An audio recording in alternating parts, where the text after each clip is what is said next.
জ্যোতিরাজায় বিবেকানন্দ সুরায়ে সচ্চিৎ সুখস্বরূপায় স্বামিনে তাপহারিণে। প্রিয় ভাই বোন বন্ধু গুরুজন সকলকে ভালোবাসা ও শ্রদ্ধা জানাই। আজ আমি আপনাদের শোনাব পরম গুরুতে স্বামীজি যা বলেছিলেন তার কিছু অংশ। আপনারা আমাকে যেরূপ যত্ন সহকারে আন্তরিক অভ্যর্থনা করিয়াছেন, সেজন্য আপনাদিগকে ধন্যবাদ দিবার ভাষা আমি খুঁজিয়া পাইতেছি না। তবে যদি আমাকে অনুমতি করেন তো বলিতে চাই, লোকে আমাকে পরম যত্নের সহিত অভ্যর্থনাই করুক বা অবজ্ঞা করিয়া এখান হইতে তাড়াইয়াই দিক, তাহাতে স্বদেশের প্রতি, বিশেষত আমার স্বদেশবাসীর প্রতি ভালোবাসার কিছু তারতম্য হইবে না। কারণ আমরা গীতায় পাঠ করিয়াছি যে কর্ম নিষ্কামভাবে করা উচিত। আমাদের ভালোবাসাও নিষ্কাম হওয়া উচিত। পাশ্চাত্য দেশে যে কাজ করিয়াছি তাহা অতি সামান্যই। এখানে এমন কোনো ব্যক্তি উপস্থিত নাই যিনি আমাপেক্ষা শতগুণ অধিক কাজ করিতে না পারিতেন।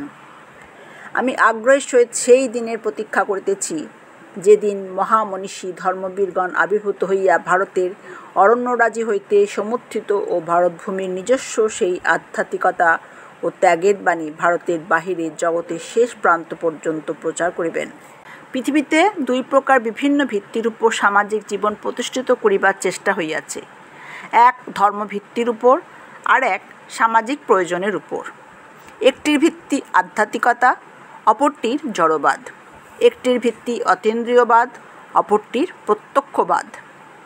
একটি এই ক্ষুদ্র জড়জগতের সীমার বাহিরে দৃষ্টিপাত করে এবং এমনকি অপরটির সহিত কোনো সংস্রব না রাখিয়া কেবল আধ্যাত্মিক ভাব লইয়াই জীবনযাপন করিতে সাহসী হয়। অপরটি নিজের চতুষ্পার্শ্বে যাহা দেখিতে পায় তাহার উপর জীবনের ভিত্তি স্থাপন করিয়াই তৃপ্ত। সে আশা করে ইহারই উপর সে জীবনের দৃঢ় ভিত্তি স্থাপন করিবে। আশ্চর্যের বিষয়, কখনো কখনো অধ্যাত্মবাদ প্রবল হয়, তারপরই আবার জড়বাদ প্রাধান্য লাভ করে, যেন তরঙ্গের গতিতে একটির পর আরেকটি আসিয়া থাকে। এক দেশেই আবার বিভিন্ন সময়ে বিভিন্ন প্রকারের তরঙ্গ দেখিতে পাওয়া যায়। এক সময়ে জড়বাদ পূর্ণ প্রতাপে রাজত্ব করিতে থাকে, দেশ ধন সম্পদে পরিপূর্ণ হয়, যে শিক্ষায় অধিক অন্নাগামের উপায় হয়, যাতে অধিক সুখলাভের উপায় হয়, তাহারই আদর হইতে থাকে। ক্রমে এই অবস্থা হইতে আবার অবনতি আরম্ভ হয়। সৌভাগ্য সম্পদ হইলেই মানবজাতির অন্তর্নিহিত ঈর্ষাদেশ ও প্রবল আকার ধারণ করে। পরস্পর প্রতিযোগিতা ও ঘোর নিষ্ঠুরতায় যেন তখন যুগ ধর্ম হইয়া পড়ে। চাচা আপন বাঁচা, এই প্রকার স্বার্থপরতাই তখন মূল মন্ত্র হইয়া পড়ে। এই অবস্থা কিছুদিন চলিবার পর মানুষ চিন্তা করিতে থাকে, জীবনের সমগ্র পরিকল্পনায় ব্যর্থতায় পর্যবসিত। ধর্ম সহায় না হইলে, জড়বাদের গভীর আবর্তে ক্রমশ মজ্জমান পৃথিবীর সাহায্যে ধর্ম অগ্রসর না হইলে ধ্বংস অবশ্যম্ভাবী। তখন মানুষ নূতন আশায় সঞ্জীবিত হইয়া নূতন অনুরাগে নূতনভাবে নূতন গৃহ প্রস্তুত করিবার জন্য নূতন ভিত্তির পত্তন করে। তখন ধর্মের আর এক বন্যা আসে, কালে আবার উহারও অবনতি হয়। যদি আপনারা আমাদের মাতৃভূমি ভারতের দিকে দৃষ্টিপাত করেন, দেখিবেন এখানে এখন সেইরূপ ব্যাপারই ঘটিতেছে। ইউরোপে আপনাদের জাতীয় উত্তরাধিকার ধর্ম প্রচার করিতে একজন গিয়াছিলেন, সেই জন্যই আজ আপনারা এখানে সমবেত হইয়াছেন। ইহা অসম্ভব হইত যদি না ইউরোপীয় জড়বাদ ইহার পথ করিয়া দিত। সুতরাং এক হিসাবে জড়বাদ যথার্থই ভারতের কিছু কল্যাণ সাধন করিয়াছে, উহা সকলেরই উন্নতির দ্বার খুলিয়া দিয়াছে। উচ্চবর্ণের একচেটিয়া অধিকার দূর করিয়া দিয়াছে।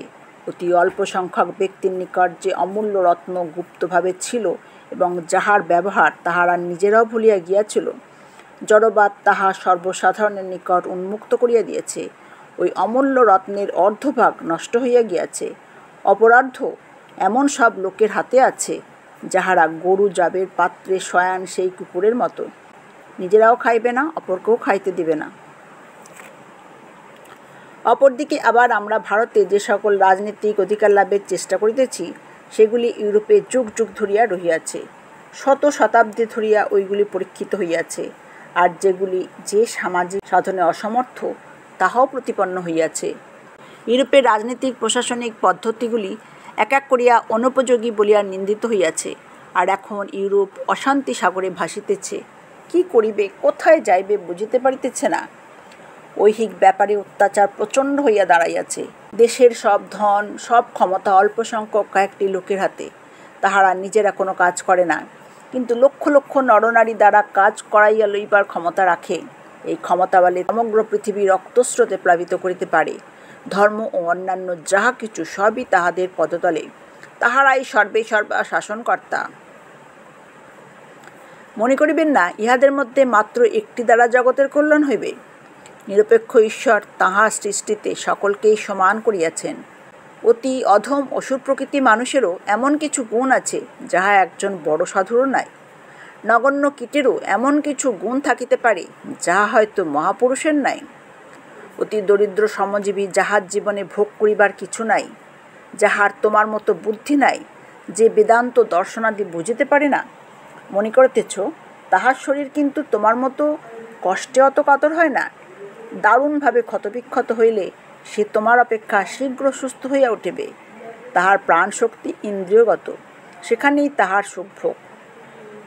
সুতরাং তাহার জীবনে যেমন এক প্রকার সুখের অভাব, অপরদিকে তেমনি অন্য প্রকার সুখের আধিক্য। সুতরাং দেখা যাইতেছে তাহার জীবনও সামঞ্জস্য রহিয়াছে।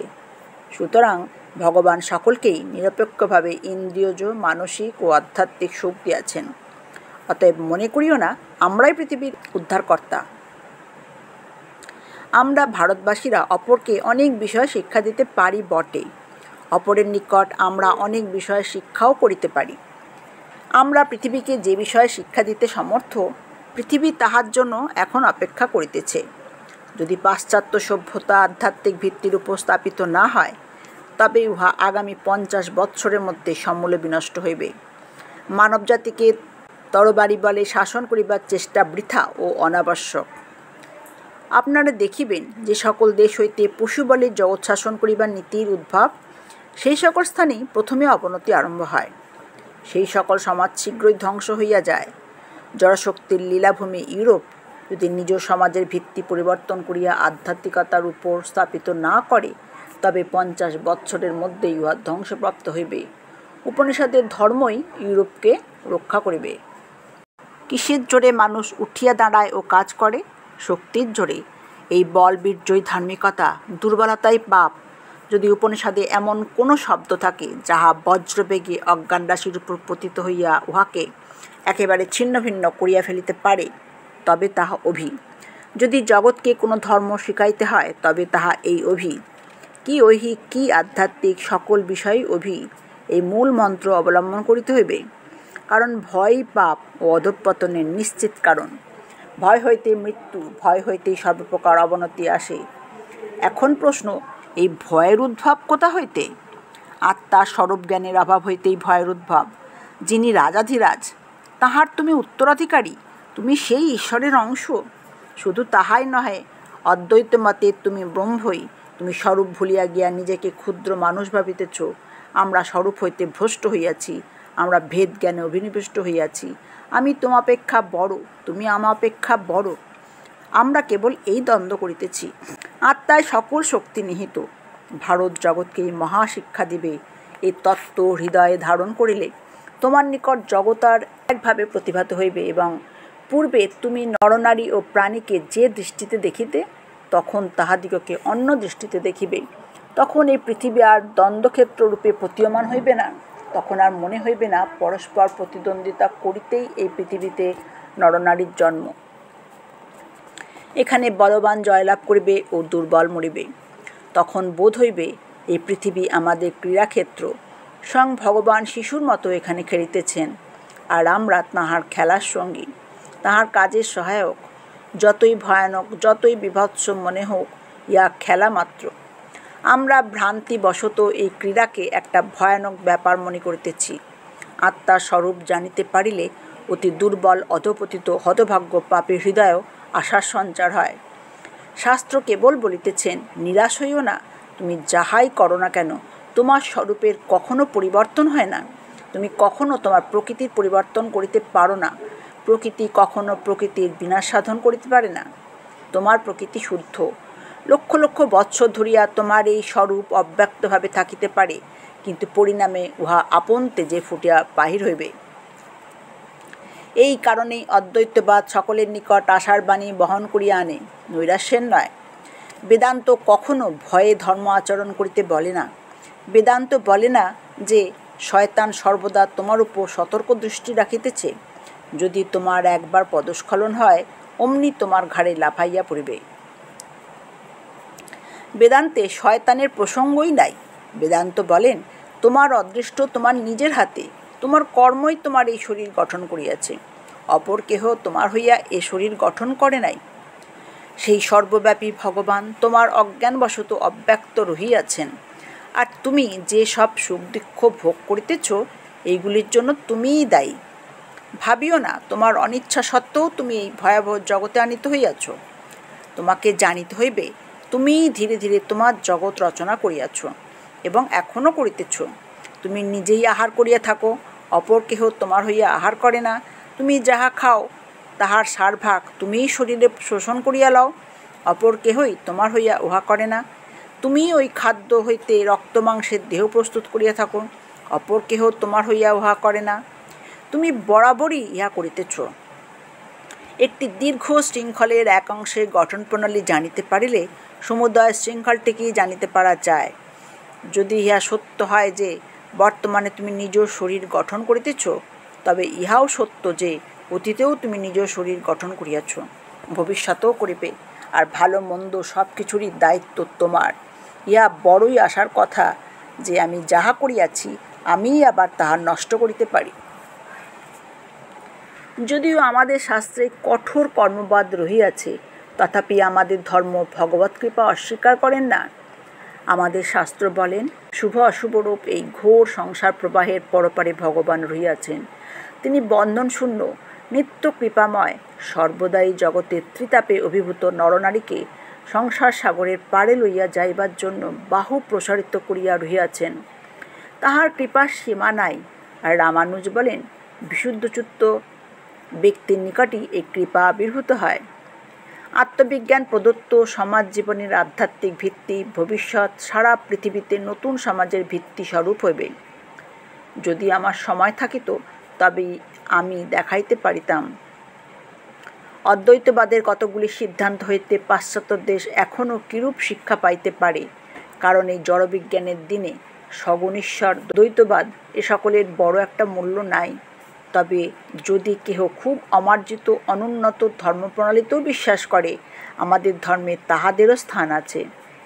যদি কেহ এত মন্দির ও প্রতিমাদি চায় যাহাতে পৃথিবীর সকল লোকেরই আকাঙ্ক্ষা চরিতার্থ হইতে পারে, যদি কেহ সগুণ ঈশ্বরকে প্রাণের সহিত ভালোবাসিতে চায়, তবে আমাদের শাস্ত্র তাদিগকে বিশেষ সাহায্যই করিবে। বলিতে কি সগুণ ঈশ্বর সম্বন্ধে আমাদের শাস্ত্রে যে সকল উচ্চভাব ও তত্ত্ব উপদিষ্ট হইয়াছে, পৃথিবীর অন্য কোথাও সেরূপ দেখিতে পাইবে না। আবার যদি কেহ খুব যুক্তিবাদী হইতে চায়, নিজের তর্কবুদ্ধিকে পরিতৃপ্ত করিতে চায়, তবে আমরা তাহাকেও নির্গুণ ব্রহ্মবাদরূপ প্রবল যুক্তিসহ মতবাদ শিক্ষা দিতে পারি। আজকের পর্ব এখানেই শেষ হলো। ভিডিওটি ভালো লাগলে লাইক, কমেন্ট, শেয়ার এবং সাবস্ক্রাইব করবেন, কারণ আপনাদের ভালোবাসাই আমার পথ চলার প্রেরণা।